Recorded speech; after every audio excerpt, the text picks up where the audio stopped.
What if the one thing that was meant to break you had the power to help someone else to survive? Welcome to Healing Through Chaos, the podcast where pain is transformed into purpose through powerful storytelling. It's the one place that you'll find licensed professionals and survivors meet at the same table to talk lived experience and expertise. I'm your host, John Tay, and this is where your healing journey begins. On today's episode, we talk Eastern philosophy and movement arts with author and teacher Nino Surdo. Welcome, Nino. And welcome. Thanks you. Thanks for having me. Thank you so much for being here. Are you ready to get into today's topic? Sure. Sure. Let's go. So, for the folks that are meeting you for the first time, how do you usually describe what you do these days, and how has that answer changed over the years? It's definitely transformed a lot. I think in my life, especially, well, I saw a lot of dreams come true and then life took me in different directions. But now I would say teacher and writer. I wrote 2 books. I still do consulting part time. I was an award winning teacher in the past, former bodybuilder. So my life's been a little bit of an adventure, to say the Ab- least. Absolutely. And congratulations on being an award winning teacher because that I know is not an easy thing to do. And again, bodybuilding is something that I'm interested in talking about today. We're going to get to that, y'all. But let's take a look back.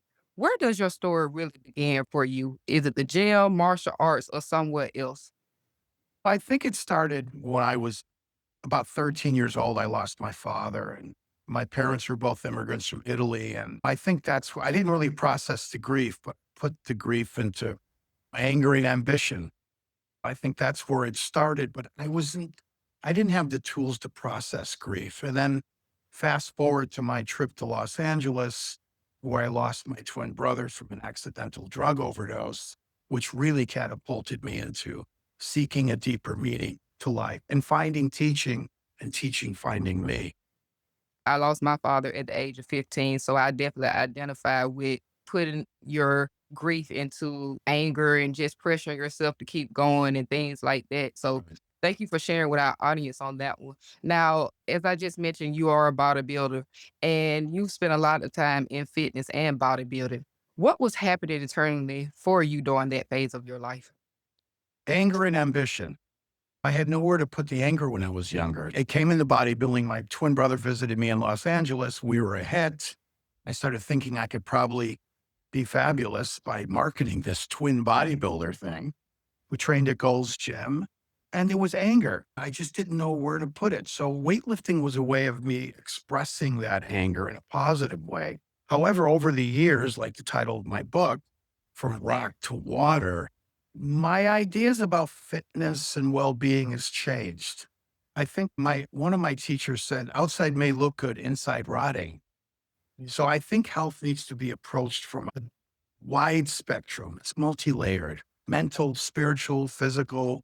I took my body to extreme, to the extreme, but I wasn't very happy. So it set me on a quest, being curious. I look fabulous. I'm in magazines. I'm certainly not like that now. The book took place a long time ago, but I still train, but it's a different type of training. So I think it's changed over the years. Definitely. Absolutely. And I identify with that because after I gave birth to my daughter, I took out my postpartum on exercising and losing weight. And I didn't really focus on exactly what I was going through at the time, avoiding that spiritual aspect of yourself and asking yourself those questions.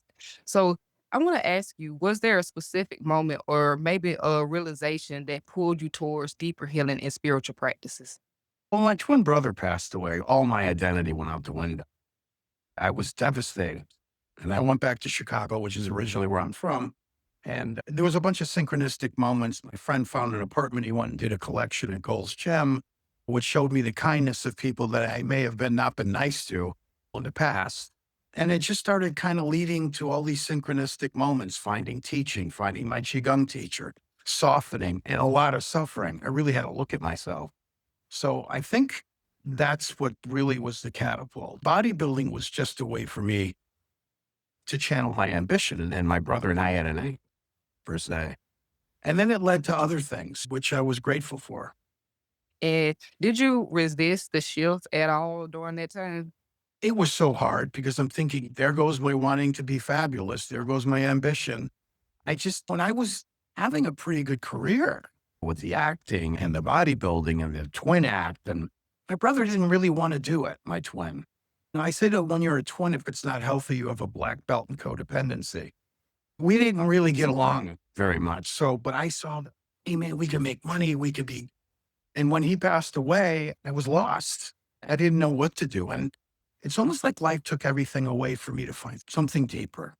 Absolutely. And again, thank you so much for continuously sharing with our audience what you was going through that time. And again, I send my condolences on losing Oh, thank you. someone, Appreciate because that just knowing twins over the years, that can definitely take a toll on the other twin, losing the twin. So thank you so much for it. Yeah. identifying with several of my community members.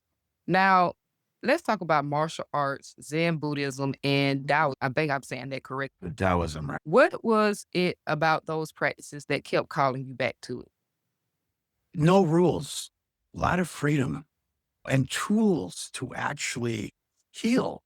I didn't, the religions, I'm not against what people believe in, just be the essence of whom you pray to. So I really was, curiosity led me to explore. I didn't become a rebellious spiritualist. I studied and I was always leaning towards Buddhism, Taoism. They're very practical philosophies. There's practices. So I think the freedom and no rules, just cultivation. They use this word cultivation. And I, through a process of elimination and study, decided that was where I was kind of leaning to. And then you get to a point in your spiritual path where people ask me what I am, and I said everything and nothing. Uh, You uh, know?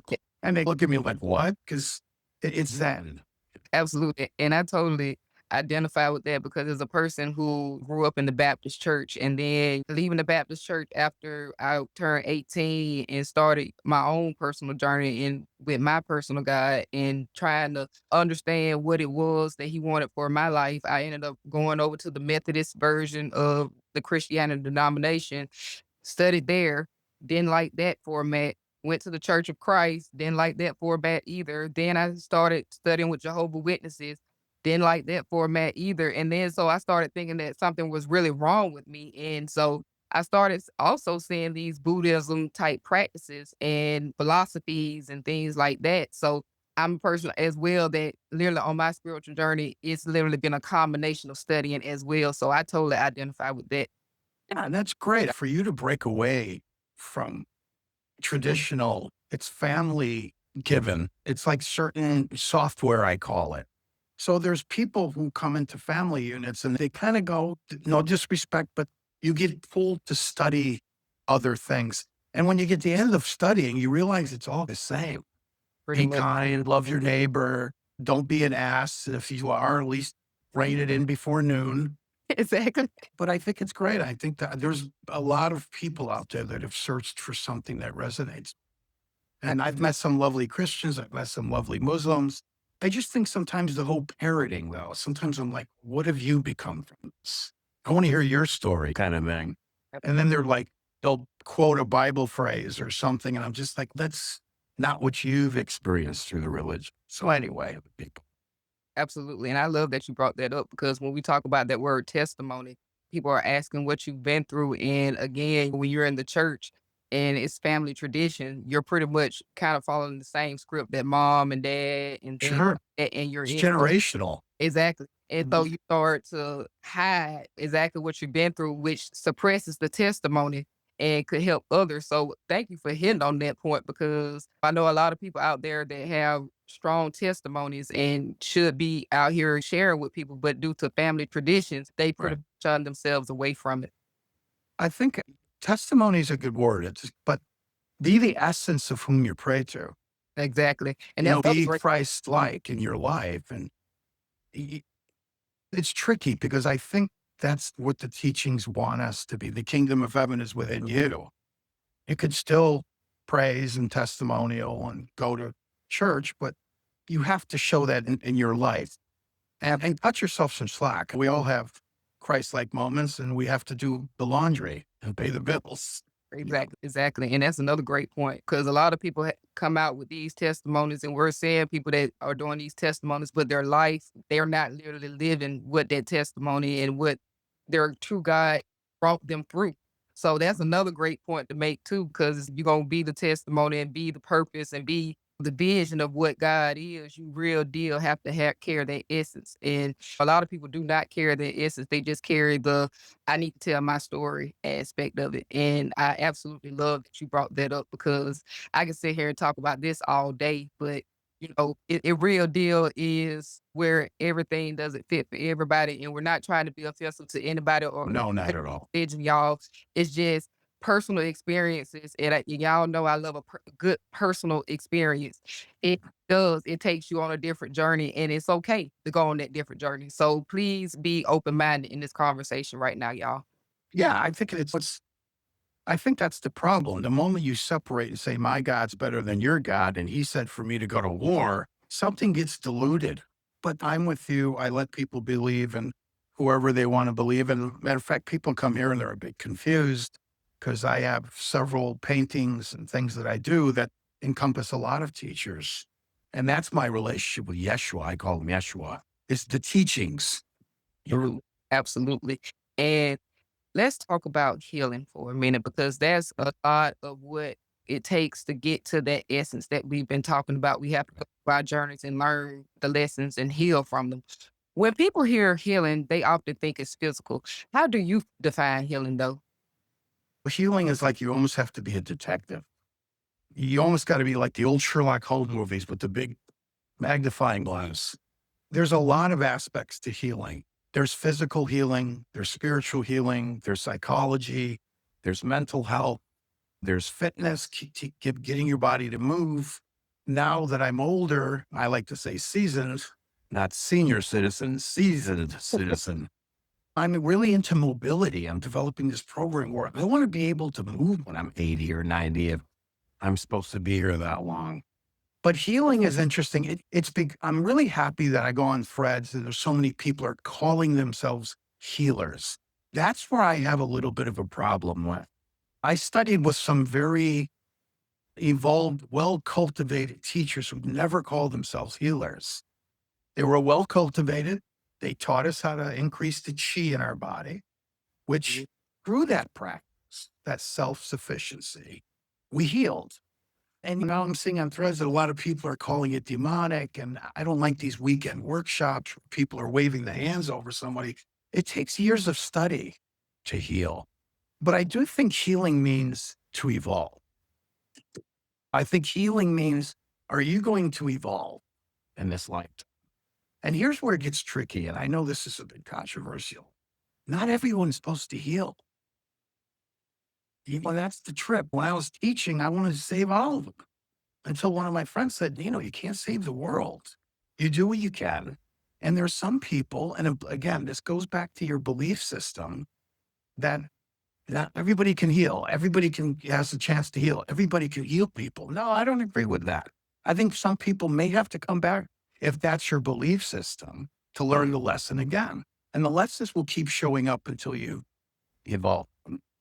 Absolutely. And that's a great way to define healing because you have a lot of people out here that are portraying to be healers and everybody think healer means miracle. You're literally going to take something out of me and turn me into a whole new Right, person by the right. end of the program. And that's just not really the reality, y'all. And again, you brought up great points of there's different ways to heal. Some people go to therapy. Some people have to take medication. Some people doubt through fitness and things like that. So I want people to understand that healing is not a one size fit all, or it does not really And look. it's a deep process. It's multi-layered. I think I was at a point where I went to see my energy teacher. It's like Tai Chi. I study and teach Qigong, it's called. And he did a treatment on me and he said, your energy system is pretty good. And he's from England. And he said, do you have someone you could speak to deeply?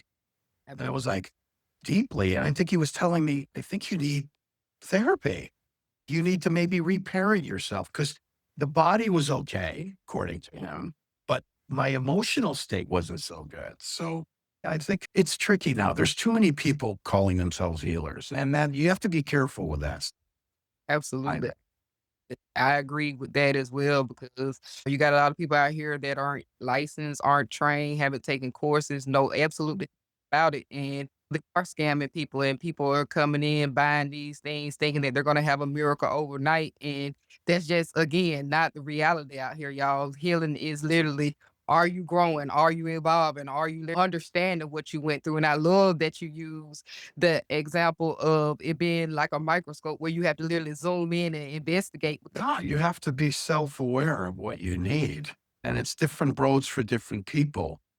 And I'm telling y'all, if you've actually started your healing journey, you will know that it is not an easy process. It is constantly going back and looking at even the smallest details of your life and learning those lessons as well. And I think it's difficult for men. I think my first book was really targeted towards men. They're it's I'm really happy that a lot of professional athletes are coming out with mental health awareness for men. We're not society doesn't teach us to feel, to heal. And I say in my book, the only tough guys I know are in jail, the MMA ring, or in the graveyard. So don't be a tough guy. Get the help you need. There's nothing wrong with saying I need help. Men are a different creature. We're taught not to feel, don't cry, tough it out. And I'm hoping my message kind of reaches men. What doesn't there's nothing cowardly or soft about wanting to heal and get help if you need it. Absolutely. And a round of applause for that because I absolutely love that men are stepping into mental health and raising awareness on men's mental health because for so long, we've literally suppressed men's emotions, made them out to be Absolutely. if you cry, you're weak, or if you show emotion, you're weak. And that's just we pretty much have made men in so many words unhuman. And so I still appreciate people like Mr. Nino and all the people in the NBA, the NFL, and other fields as well that are speaking on this because that again, I just feel like that's really what's happening with men. They just not have not had that safe space to land and express themselves, and I don't think that's fair, honestly. Said, and I think it's great. It saddens me that we need celebrities or athletes to come out, but those are the people we see on our TV screens. And maybe a guy is listening to this or he sees an NBA guy saying having panic attacks, which I suffered from. I suffered from depression. The Buddha says that you only could have compassion if you too have suffered. Absolutely. And I've suffered through it. I'm not a victim. I think in some ways we volunteer for these lessons, but it's chemical. It's a stigma with men. So I think that whole concept of going from rain, just water, and to get the help you need for you, if not for you, for your family and loved ones, because Ab those are the people you're hurting by being selfish and thinking you don't need help. absolutely, and a lot of men and even women hate to look inward.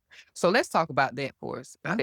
What surprised you most when you started going inward instead of just pushing harder on the outside?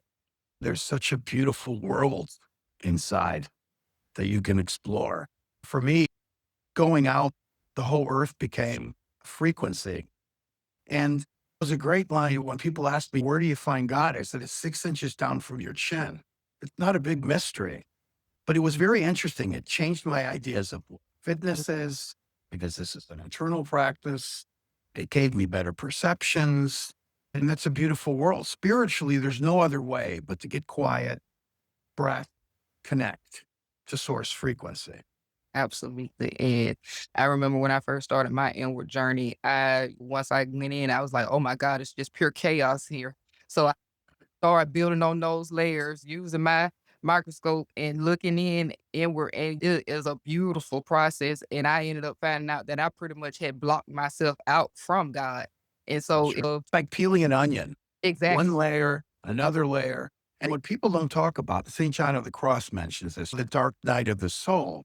I think if you're going to start an inward journey, it's going to get chaotic and tricky and painful because you're starting to, like the second book I wrote, it's kind of like George Carlin does spirituality. It's funny, but I said you start noticing your patterns and the resistance. Like maybe you realize you need to co-parent yourself again or reparent yourself. So if you don't go in, you go without.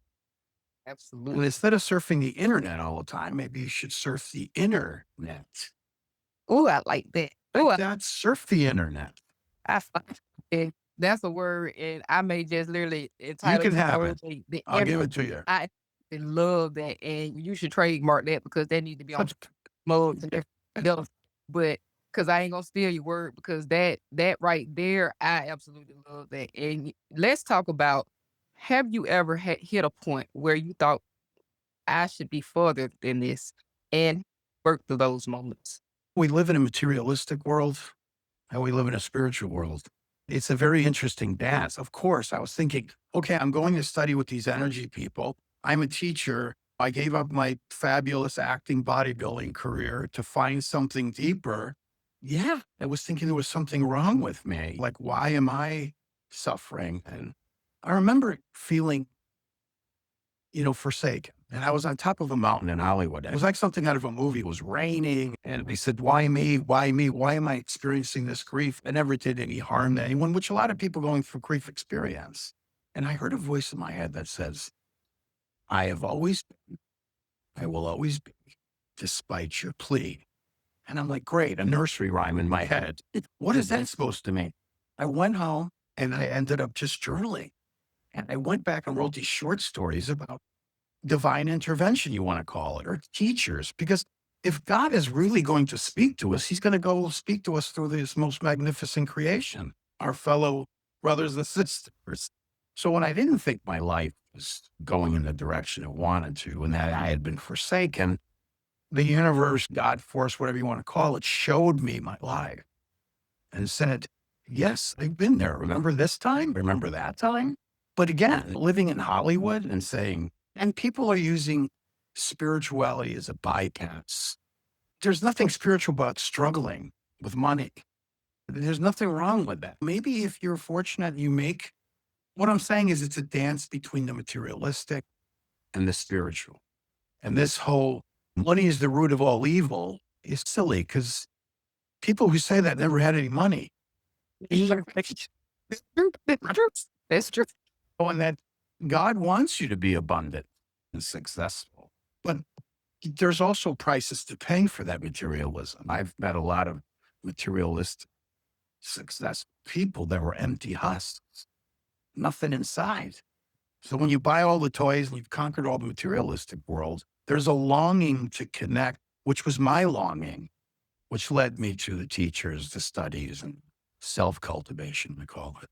Absolutely. And just a quick follow up on that one because I went through the same process of, on the outside, I had everything. I had the dream job, I had the influence, the power, and I just felt so empty on the inside. And I remember just packing my stuff and said that I was tired. And I just walked right out of my job, didn't tell nobody, didn't turn in a resignation letter, didn't sign a 2-week notice, nothing. I just got out.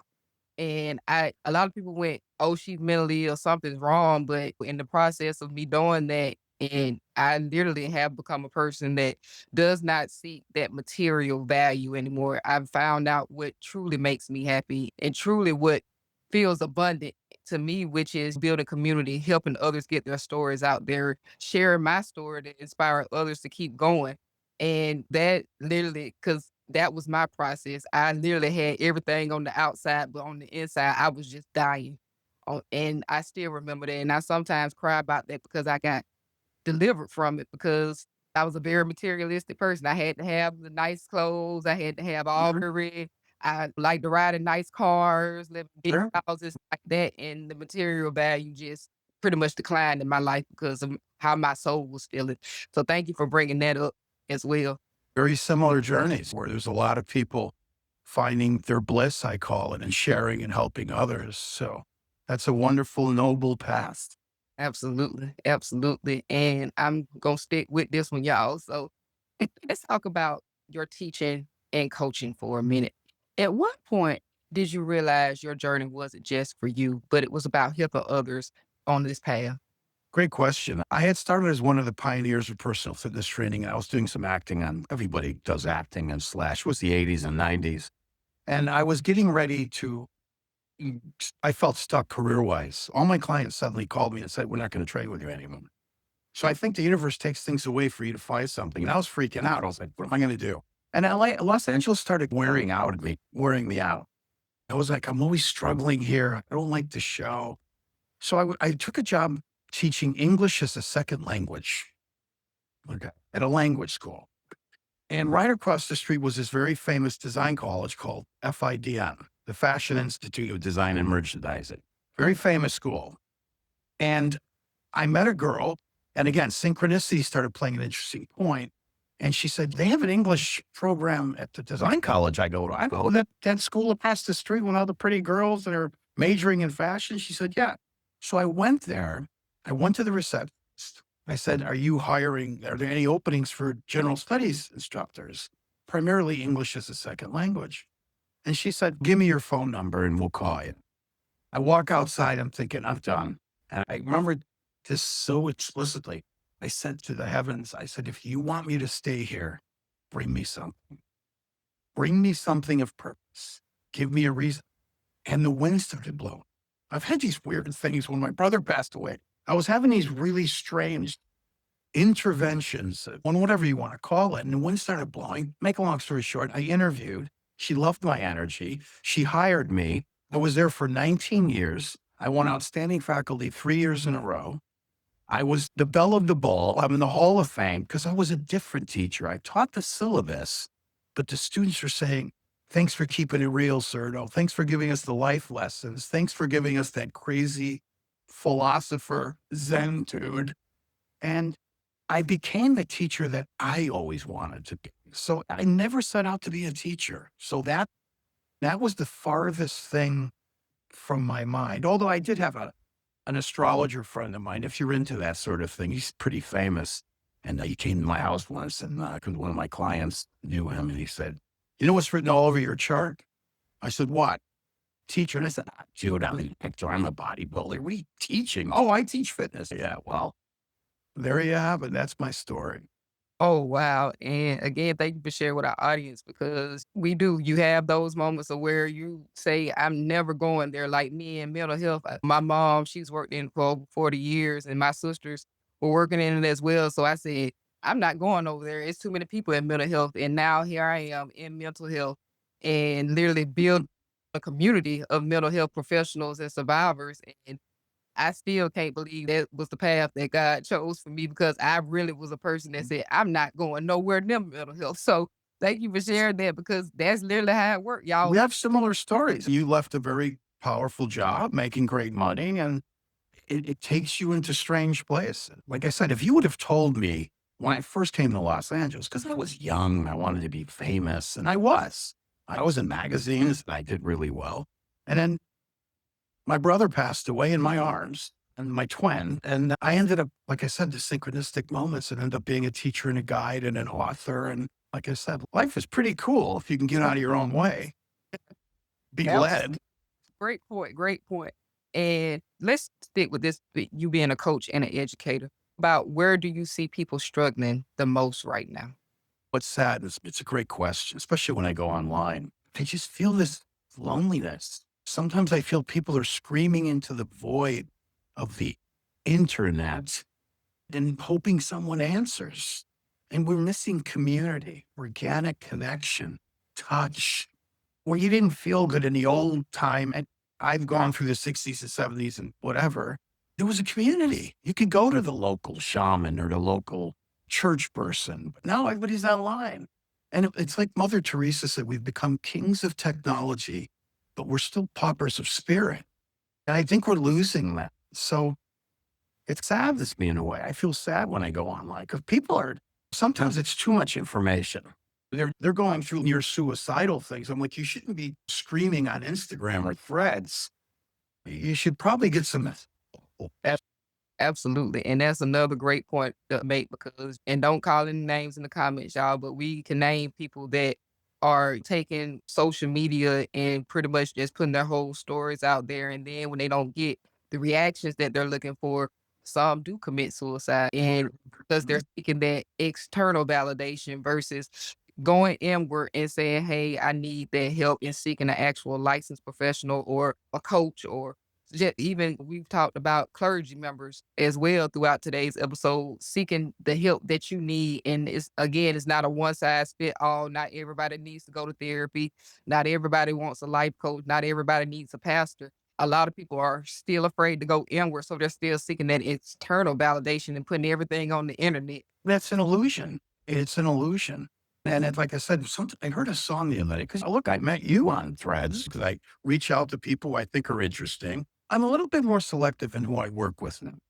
Yeah, there's some, I'm just a little more picky because it's not like before I did it for money, I would train and teach and coach anybody. But now I'm a little bit more selective. But I always hear that song from the Beatles, oh, the lonely people, where do they all come from?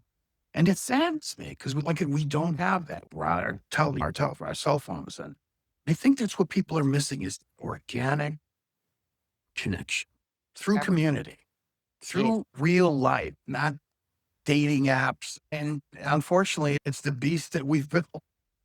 Absolutely, absolutely, and that's a great point. And social media is to blame for a lot of teens and the things that they're going through as far as suicidal thoughts and anger issues, because a lot of people don't have that support at home, so they do seek it through the internet. But I'm telling y'all, if you real deal want to find a community, it's gonna take you actually going outside. Get out. Like you go outside eventually. Right. And if you are meeting people online, it's going to eventually take you going outside. You know, Sure. up with those people. Don't hold yourself back from building what you need in your healing season and what you feel like is best for you. Because I'm here to tell you, you're gonna feel lonely sitting there at your house and just And consistent. there's a lot of it out there. And there's a lot of people looking for fights. They're sitting in their pajamas in a basement somewhere, wanting to fight about politics. And I don't want to fight when I go online. But I've been fortunate. I was so reluctant to go online. And my wife says, hey, grandpa, if you want to sell your book, you're going to have to kind of join this social media world. And I was like, gosh, I don't want to have to do that. But I've met some incredibly beautiful people. But I also see the loneliness, the hurt, the illusion, the ego, and then people looking for a fight. The, that's why I said, I think people have to be careful because if you pose a question and you make a statement online, it's like a good boxer's a good counterpuncher, then don't post it. These people are going to come at you. Haters going to hate. And I don't want to have to deal with that. People are highly, and people don't know how to argue because they lack critical thinking skills. And there's nothing wrong with art. There's horrible arguing with a person who just needs to be right. How do you argue with someone? And, Hopefully, and I like to call it, you have to know how to debate, because that's the thing. You have to learn to get to a point where you can agree to disagree. It's okay to have a conversation and not everybody in the room is agreeing with each other and people, but online it goes from a conversation to now you're talking about people's families and completely disrespectful. it's ugly. It gets bad, y'all, and I was a person back in the early 2010s. I started a everyday topic for my community to comment on because I wanted to get the professionals aspect as well as the people that they serve aspect in the same conversation. And it turned into, like you said, a boxing match. People was talking about each other's family, friends, and now you're starting to see that those conversations on social media translate into violence in real life in my city. It started out as an argument, y'all going back and forth, everybody's going live, and next thing you know, y'all meeting up to fight, and children get involved, and shootings happen, and somebody doesn't make it home to their family. So y'all, we got the real deal switch up how we communicate online, really. And then when it's, I don't know, like I said, it's a void of weirdness. It's amazing to me that there's so many people that are lonely and unhappy, but yet we could send an email with a finger press. We're missing that. And it's not like it's completely gone. A lot of people like yourself are getting involved and getting community, getting organic gatherings, but this whole screaming online and I don't know, it's just ego, loneliness, and pain. And then you got people like me who are just using it to sell my books or to help people. So it's not a bad thing. It's how you use it. Absolutely. Great way to put that. And a lot of arguments I've seen online recently comes with everybody debating on what's spirituality and what's the definition. So let's talk about misconceptions. What's one misconception that people have about spiritual or healing work that you wish would go away? The big trendy term right now, and everybody gets one term and then everybody uses it. Somebody comes up with a term, it's regulating your nervous system. If you see it all over the place. I think, like I said earlier, I'm happy that there's more ways online to find people that can help you. But I'm also concerned of where's your lineage? What's your story? Who certified you? Talk to the customers, the students. Like the other day when I was feeling stuck, because I'm semi-retired now, I pulled out all the letters I saved to my students, and I got a little misty-eyed. I was like, I did have purpose. I may not have been Tony Robbins or this great speaker that got thousands of people, but in my own world, it's like the Zen Buddhists call it a still pond. If you throw a pebble in it, it ripples outward. It doesn't have to be great orators out there, but spirituality gets thrown around. I really poke fun at it in my second book. When Abs- people say, you should be able to define it. I don't even like the word spiritual anymore. It's just everyone's using it as a personal accessory now. I'm spiritual. Yeah. And I said, okay, what does that mean to you? And they're like, spiritual. I says, I don't know. That's why I'm asking you. Like, why do you feel you're that way? Absolutely. And like I said, it's a trendy term right now. I think sometimes people are looking for attention. They haven't really done the work. They're not cultivated. And you can get yourself in trouble. It's funny because the older I get, I used to be a great orator. I was really good at it. And now I have few words. Or I'll ask, if someone asks a question, I'll follow up with a question. Why do you feel that way? That and there's a big conversation in mental health and therapy right now, and therapists not being able to form that therapeutic relationship and that therapeutic bond, which is why a lot of people are switching over to life coaching instead of going to traditional talk therapy because it feels like a script. And a lot of people say, I don't want to be just like the person that came in before me. But a lot of times you may have a lot of the same things of that person, but your therapist is not supposed to treat you like the person before them. So a lot of people are looking for that authentic relationship with people, and they do. They want to know your story. They want to know why you chose this field. Why are you here? And ethics and things like that keep a lot of licensed and degree professionals because away from doing that just because of that. And there is a such thing as called self disclosure in therapy, where if a therapist or counselor rather identifies with your story, they can tell you their personal side. So if you ever go to therapy Interesting. and get to actually know your therapist and you start actually really talking about what you've been through versus looking for your therapist to read your mind because they Right. can, you'll understand the therapeutic relationship a little bit better. But that is one of the reasons why a lot of people are choosing coaching rather than traditional therapy because ethics and all these rules and licenses. Yeah, and I think life coaching is right. Someone, everybody's always looking to give me a label. My students, you're a master of energy. I go, no, don't put master. Why? But you are. I'm like, no. And I'm not, it's not even about being humility to be attractive. I'm like, I'm not a master. I'm always learning. I'm always curious. Yes, I'm well cultivated. And then this whole term life coach. Oh no, man, life's messy. Who's an expert at life? I don't know if I could sit with someone and said, I've mastered life and I will show you the way. It's like I'm looking for the exit sign. So a mentor, guide, something that can, it's like a ping pong. If you know pinball, bing, bing, bing, you can guide someone to find it themselves. But now everybody's a life coach and it's saturated. And I'm, like I said earlier, I'm really happy that people have all this access, but I'm starting to, let's put it this way. You ever go to a really good restaurant and they do what they do really well and then they franchise? What happens to the food? Quality. Yep. It goes down. You're like, it doesn't taste like it was when it was authentic. Exactly. So I don't know. When someone wants to call me a life coach, which ironically enough, I kind of am, but I don't know. I says, God, life's been so messy. What am I going to teach people? A good teacher is always a student and will not have a lifetime contract. My teachers taught me well, and excuse my language, and kicked my ass out. Okay. Because I asked my teacher, what should I teach? You taught me all these things. I've meditated. I had these incredible journeys in my meditation. He goes, wake them. Just wake them up. And I thought it was really pragmatic, which is what I like about Buddhism and Taoism. So, oh, you're going to see heavenly energies. You're going to wake up. You're just going to wake up. And I love exactly how you explain that. And I'm gonna go ahead and talk about lessons really quick because a lot of people are wondering what lessons kept showing up for you. So let's talk about that. Is there a lesson that kept showing up for you no matter what practice or philosophy you were studying? Self-love, forgiveness. You know, like somebody asked me at the pool the other day, I had my shirt off and I swim. I'm still pretty good shape, although I'm not. It's funny being almost a professional bodybuilder. Now I have no interest as long as it's moving and it looks decent. I identify myself with this anymore. But the woman was really kind. She goes, "Oh, you have such great skin. And what's your secret?" And I sat there for a moment. And I said, "Forgiveness." She was waiting for the skin cream, the workout, the diet, and I just said, "My skin looks good, maybe because I've forgiven myself and my parents and my life." That you got two choices when you age. You get better or you get better.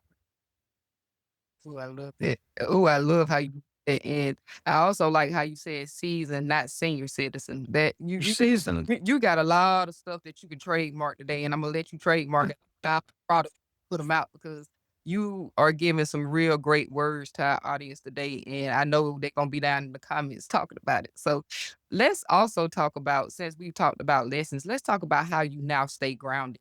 And especially when life gets loud and chaotic, because it does not stop coming just because you're on a healing journey and just because you have moved on from something from the past. And does it look a little bit different than earlier in your life? Absolutely. Number one, I don't have to go out and face a lot of people anymore. I'm semi-retired, so I do have a little bit of a. It's funny. I was reading a David Bowie quote the other day, and he said, "When you get older and you're lucky, you become the person you've always wanted." So I don't have the stress that a lot of people have with a job, with a family. I don't have kids. I have a great wife, a partner, a great cat. So I'm not out there in the world anymore as much as I used to be, but I think it's about disciplined, cultivated practice. It's not motivation. Motivation wanes. Have something you do every day, even if it's quietly sitting 1 minute or listening to whatever you need to learn to. You have to have a disciplined practice. I spent a lot of time in nature. I think nature's the best Xanax you'll ever take. Go find a forest, take your shoes off, walk barefoot. That'll ground you. Play with the trees, the wind, they're teaching you. So I think it's a cultivated practice. You have to make it a ritual. I get up in the morning, I do a practice. It could include not really prayer anymore. It's a practice. Like, how can I ground myself to? So I'll spend time grounding. I'll do a lot of Qigong or somatic work. I'll read inspirational stuff. But again, I'm real fortunate that I don't have that outside craziness that people are dealing with, which I dealt for years. Teaching was great, but there's a lot of administrative stuff. There's traffic. There's people at the DMV who hate your existence because you asked them a question. I always tell people, if you want to know how spiritual you are, go home and spend a week with your parents. Okay? That'll show you a lot. There you go. And relationships are the best teachers because they're mirrors. They're just mirrors to ourselves. And that's a great thing that you brought up because a lot of times where, you feel like the world hates you or if you feel like the world just against you or whatever, it a lot of times has to do with inside of self and self rejecting self. And that was something I also had to overcome because I thought everybody in the world hated me. But in reality, I wasn't giving myself that grace. I wasn't giving myself that self love and self worth and forgiveness for all the things from my previous experience. And so I too had to go on that same journey. And that's why it was so chaotic when I originally started my healing journey because I was not offering forgiveness. And sure enough, people wasn't forgiving me after I said I was sorry, but I had not forgiven myself. So it's a It's a lot. process. It's a lot. And I always say the spiritual journey is not cocktails and rainbows. You have to go through, and there's some people, unfortunately, that you have to let go.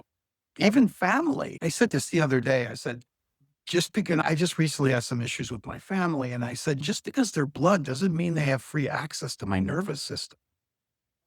There's a great story I got to tell you real quick. A friend of mine went to a very achieved teacher, said, my family, I can't get along with them, but I love them. And she was waiting for this scripture or prayer or mantra. And he just sat there for a long time. And he finally opened up his eyes and said, don't go home as much. What's that? In other words, love them from afar. I think that's also kind of part of your journey. And it's very lonely because once you start going on the path, let's call it, it's extremely lonely. There's millions of people who are on the path, but it can be, you go through that dark night of the soul where you're very alone, but you got to kind of love yourself. Absolutely. And we're getting closer to the end of today's. And I want to ask you, looking ahead, what feels is still unfolding for you, and what excites you the most about this phase of your life? Unfolding, I'm pretty cooked. I think I'm at that point where I'm not, I'm pretty much healed in a lot of ways. I just have reminders. People said, "Well, what happens after all these years of cultivation and pain, spiritual connection?" I said, "Are you any better?" I said, "No, not really. I'm just a connoisseur of my own neurosis. I know when I'm slightly insane. It's just being mindful and still teach and still write and whatever the universe brings me as opportunities. I'm in complete surrender mode. Someone wants me to help them, great. I'll keep promoting the books and consultations or whatever and see where the universe brings me. Absolutely. And sadly, you guys, today's episode has come to an end. But before we go, we're going to make sure that we get all of Mr. Nino's information. Please let us know where we can find your books, the titles, and the links. Also, let us know your socials and any services that you're offering. Let us know all the details. Okay. The books are on Amazon. Don't have them with me. From Rock to Water. And the second one I just released, if you just put my name in the search thing, you'll find it. And then how to contact me is ninovincenzo9@gmail.com. Okay. And that's probably the best way to. And if you know someone who could, really benefit from the grief book, the first book, by all means, share it. Absolutely. And I will be leaving all that information down in the description box below. Any final words before we end today's meeting? Thank you so much. This was a pleasure. You shine. You got a very shiny light coming from you. And I think you're on your right path. I really do. And your story is interesting too. Every one of us has a story to tell. We all have stories. So be kind to people. Everyone's got a story somewhere. Thanks again to Mr. Nino Surdo for coming on and sharing his personal story with us. And if today's message resonated, please leave some comments down in the comment section. Also, if you like stories such as these, be sure to subscribe so you never miss whenever we upload. Until we meet again, keep your healing intentional, your boundaries solid, and your peace protected.